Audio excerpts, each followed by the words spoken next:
سے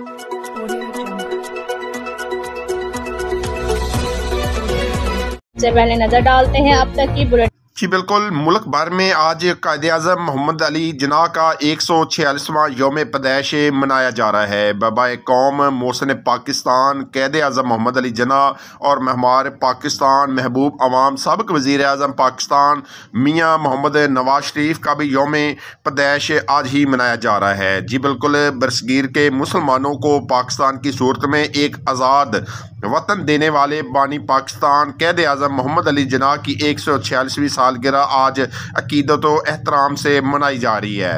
25 دسمبر 1876 سے 11 ستمبر 1948 سے قائد اعظم محمد علی جناح نامور وکیل، سیاستدان اور بانی پاکستان تھے۔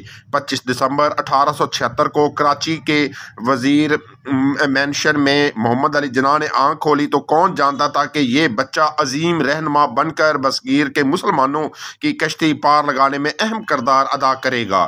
قائد اعظم محمد علی جناح نے ابتدائی تعلیم سندھ میں مدرسہ اسلام میں سے حاصل کی، جبکہ میٹرک کا امتحان جامعہ ممبئی سے پاس کیا۔ بعد ازاں اعلیٰ تعلیم کے لیے لندن روانہ ہو گئے۔ 1895 میں انہوں نے لندن سے قانون کی ڈگری حاصل کر لی اور ممبئی واپس آ کر باقاعدہ طور پر وکالت کا آغاز کیا۔ 1896 میں محمد علی جناح نے سیاسی زندگی کا آغاز کرتے ہوئے انڈین نیشنل کانگریس میں باقاعدہ شمولیت اختیار کر لی، لیکن کچھ عرصے بعد ہی انہیں احساس ہوا کہ کانگریس صرف ہندوؤں کی نمائندہ جماعت ہے۔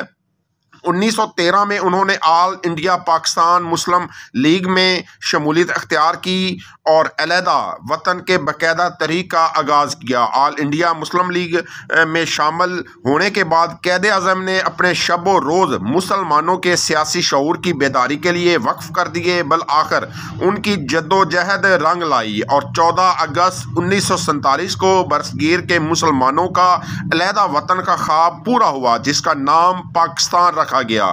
محمد علی جناح 1913 سے لے کر پاکستان کی آزادی 14 اگست 1947 تک آل انڈیا مسلم لیگ کے سربراہ رہے۔ پھر قیام پاکستان کے بعد اپنی وفات تک وہ ملک کے پہلے گورنر جنرل رہے۔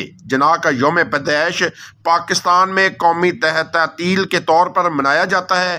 11 ستمبر 1948 کو کراچی میں انتقال کر گئے اور موجودہ مزار قائد کے احاطے میں تدفین کی گئی۔ عوام میں ان کی تقاریر اکثر انگریزی زبان میں ہوا کرتی تھی، بعد ازاں اردو زبان میں بھی ان کی تقاریر عوامی دلچسپی کا باعث بنی۔ سرکاری طور پر پاکستان میں آپ کو قائد اعظم یعنی سب سے عظیم رہبر، بابائے قوم یعنی قوم کا باپ بھی کہا جاتا ہے۔ جی